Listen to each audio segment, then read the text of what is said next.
अस्सलाम वालेकुम friends, everyday science YouTube channel की एक नई वीडियो में मैं आप लोगों को खुशामदीद कहता हूं। दोस्तों, आज की इस वीडियो में हम डी मॉर्गन्स लॉज के बारे में पढ़ेंगे।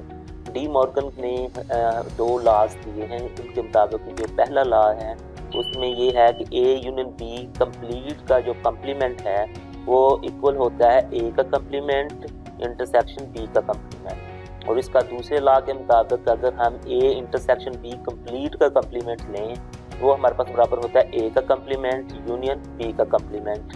तो इन लॉज को इजी अगर आप लोग याद करना चाहते हैं तो आप लोग ये देखें कि अगर आप लोग पहले यानी कि जब ब्रैकेट में उसका कम्प्लीमेंट लिखने लगे उधर अगर आप लोगों ने यूनियन लिखा है तो जब आप लोग उनको लहदा के कम्प्लीमेंट लिखेंगे तो वहाँ पे आप लोगों ने इंटरसेक्शन लिखना है। बिल्कुल इसी तरह इधर आप लोग देखें, अगर आप लोगों ने पहले ब्रैकेट में जो कम्प्लीमेंट लिया उसमें अगर आप लोग इंटरसेक्शन लिखा है तो जो बाद में आप लोग उनको लहदा कम्प्लीमेंट में लिखोगे तो वहाँ पे आप लोग यूनियन डालोगे। ठीक है।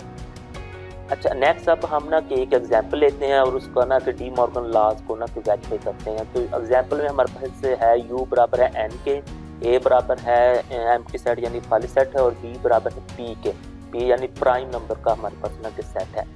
तो u बराबर क्योंकि n है तो n होता है हमारे पास नेचुरल नंबर का सेट। नेचुरल नंबर हमें पता है कि वो 1 से शुरू होते हैं, 1 2 3 एंड सो ऑन, वो इसी तरह चलते जाएंगे। और उसके बाद हमारे पास a है तो a हमारे पास क्या था, एम्प्टी सेट यानी कि वो हमारे पास खाली सेट है, उसमें कोई एलिमेंट नहीं है। तो b हमारे पास p है, p हमारे पास प्राइम नंबर हमारे पास ऐसे नंबर्स होते हैं जो 1 और अपने आप के अलावा किसी और पर डिवाइड नहीं होते। तो हमारे पास वो 2 3 5 7 इसके बाद 11 ये इसी तरह ना के आगे चलता जाएगा। तो ये हमने 2 3 5 7 और लिख के आगे डॉट लगा दी। ठीक है। अच्छा, अब हम ना कि इसका जो डी मॉर्गन लॉ है उसमें हमने एक लॉ ये ले लिया और इसको हम ना कि वेरीफाई करेंगे। तो ये है हमारे पास ए यूनियन बी कंप्लीट का कम्प्लीमेंट बराबर है ए का कम्प्लीमेंट इंटरसेक्शन बी का कम्प्लीमेंट। तो सबसे पहले हम उसकी लेफ्ट हैंड साइड देखते हैं। तो लेफ्ट हैंड साइड में हमारे पास है ए यूनियन बी कंप्लीट का कम्प्लीमेंट। तो सबसे पहले क्योंकि कम्प्लीमेंट जो होता है ना, अगर फॉर एग्जाम्पल हमारे पास ए का कम्प्लीमेंट जैसे ये दिखाई दे रहा है तो इसका मतलब ये है कि u माइनस ए। तो अगर b का कम्प्लीमेंट है तो उसका मतलब है u माइनस b। अब इसी तरह अगर हम a यूनियन b कंप्लीट का कम्प्लीमेंट लेंगे तो इसका मतलब है कि u माइनस ब्रैकेट में a यूनियन b के मतलब उसका कंप्लीट को हमें लिखना पड़ेगा। तो क्योंकि हमें a यूनियन b मालूम ही नहीं है तो इसलिए हम सबसे पहले a यूनियन b मालूम करेंगे, फिर ही उसका हम कम्प्लीमेंट ले सकते हैं। तो सबसे पहले हम a यूनियन b मालूम करते हैं। तो a की कीमत हमने लिखी जो कि खाली सेट था, फिर u इसी तरह लिख दिया, फिर b की कीमत लिख दी और इनका हमने यूनियन मालूम कर दिया। अब यूनियन मालूम करते हुए हमने दोनों सेट्स को इकट्ठे करके लिखना है। तो a सेट में तो है ही कुछ नहीं, तो इस तरह ये जो सारा b वाला सेट है वो इसी तरह इधर आ जाएगा, 2 3 5 और 7 सारा कुछ आ गया। अब नेक्स्ट हम देखते हैं कि हमारे पास है कि ए यूनियन बी का कम्प्लीमेंट। अब ए यूनियन बी का जो कम्प्लीमेंट होता है वो असल में u minus into A union B के बराबर आएगा। तो सबसे पहले हमने u की कीमत लिखनी है, फिर ये इधर माइनस तो उसी तरह आ जाएगा, फिर ए यूनियन बी की कीमत जो हमने इधर से ये निकाली है वो हम इधर लिख देंगे। अब इन दोनों का हमने माइनस करना है। तो जब हम माइनस करने जाते हैं तो आप लोगों को पता है कि माइनस में हम वो वाले हिस्से लिखते हैं जो इधर हों, पहले सेट में हो लेकिन दूसरे सेट में ना हो। ठीक है।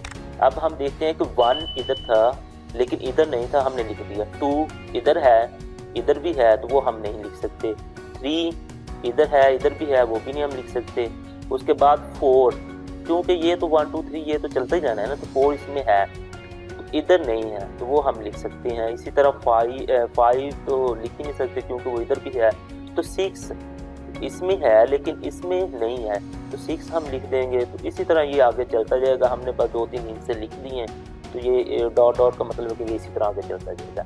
अब हम ना हमारे पास ये लेफ्ट हैंड साइड तो सॉल्व होगी, अब हम राइट हैंड साइड सॉल्व करते हैं। तो राइट हैंड साइड जब हम सॉल्व करते हैं तो उसमें हमारे पास है ए का कम्प्लीमेंट इंटरसेक्शन बी का कम्प्लीमेंट। अब सबसे पहले क्योंकि इनका इंटरसेक्शन तो हम उसी वक्त ले सकते हैं जब हमें ए का कम्प्लीमेंट का पता हो और बी के कम्प्लीमेंट का पता हो। तो हम सबसे पहले ए का कम्प्लीमेंट मालूम करते हैं। ए का कम्प्लीमेंट हमारे पास आता है u माइनस ए। इसका मतलब है कि u की कीमत पहले लिखो, फिर माइनस उसी तरह फिर a की कीमत लिखो। ये हमने लिखी थी। अब चूँकि हम जब कम्प्लीमेंट यानी माइनस करते हैं तो माइनस में हमने वो वाले हिस्से लिखने हैं जो इधर हो और इधर ना हो। क्योंकि ये अब हमारे पास खाली सेट, इसका मतलब कि ये सारे हिस्से इधर आ जाएंगे, ये सारे उसी तरह 1 2 3 यानी कि सेट ऑफ नेचुरल नंबर ये यहाँ पे आ जाएगा एक कम्प्लीमेंट के जवाब के तौर पे। अब इसी तरह बिल्कुल हम बी का कम्प्लीमेंट मालूम करते हैं, तो बी का कम्प्लीमेंट हमारे पास होगा u माइनस बी। अब u की कीमत हमने लिख दी, माइनस लिख दी और फिर b की कीमत लिख दी। अब इनका हम ना के माइनस निकालते हैं, तो माइनस निकालने के लिए हमने वो वाले हिस्से लिखने हैं जो इधर हो इधर ना हो।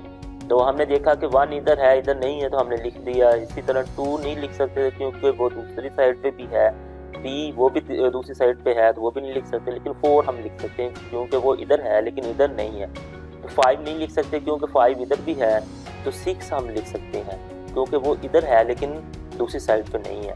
तो इस तरह हम ना कि आगे फिर डॉट डॉट लगा देंगे क्योंकि ये तो आगे इसी तरह चलता ही जाना है। अब हमारे पास ए का कम्प्लीमेंट भी आ गया, बी का कम्प्लीमेंट भी आ गया। इन दोनों को अब इन दोनों का हम इंटरसेक्शन राइट हैंड साइड मालूम करना है ना, तो इनका इंटरसेक्शन लेना पड़ेगा। अब इन दोनों के इंटरसेक्शन लेते हैं। अब ए के कम्प्लीमेंट की कीमत जो हमारे पास इधर आया था वो हमने इधर लिख दिया, फिर इंटरसेक्शन उसी तरह, फिर बी के कम्प्लीमेंट का जो जवाब आया था वो हमने इधर लिख दिया। अब जब हम इंटरसेक्शन लेने जाते हैं तो हमने वो हिस्से लिखने वो वाले एलिमेंट्स लिखने होते हैं जो दोनों सेट्स में कॉमन हो। तो हमने देखा कि 1 इधर भी है उधर भी हम लिख देंगे, 2 इधर है लेकिन इधर नहीं है वो नहीं लिखेंगे, 3 इधर है उधर नहीं है तो नहीं लिखेंगे, 4 लिख देंगे, इसी तरह 6 और ये आगे फिर इसी तरह चलता जाएगा। अब इन दोनों साइड्स को हम सॉल्व करने के बाद, लेफ्ट हैंड साइड को राइट हैंड साइड को सॉल्व करने के बाद हम इनके जो जवाब आए हैं उनको कंपेयर करते हैं, तो हमें पता चला कि दोनों साइड के जो जवाब हैं वो बराबर हैं। तो इस तरह हमारे पास डी मॉर्गन लॉ जो है, डी मॉर्गन लॉ में एक लॉ वेरीफाई हो गया। तो बिल्कुल इसी तरह आप लोग दूसरा लॉ भी वेरीफाई कर सकते हैं, ठीक है। तो हमारे पास जो एक्सरसाइज है उसमें ये एक ही सवाल है जो मैंने आप लोगों को ना सॉल्व करके उसकी एक लॉ सॉल्व कर दिया, तो दूसरा लॉ भी आप लोग इसी तरह सॉल्व कर सकते हैं। तो दोस्तों उम्मीद है आपको हमारी ये वीडियो पसंद आई होगी। अगर वीडियो पसंद आए तो इसे लाइक करें, तो इसे अपने दोस्तों के साथ शेयर भी करें और हमारा चैनल लाजमी सब्सक्राइब कर लें। Thanks for watching. अल्लाह निगहबान।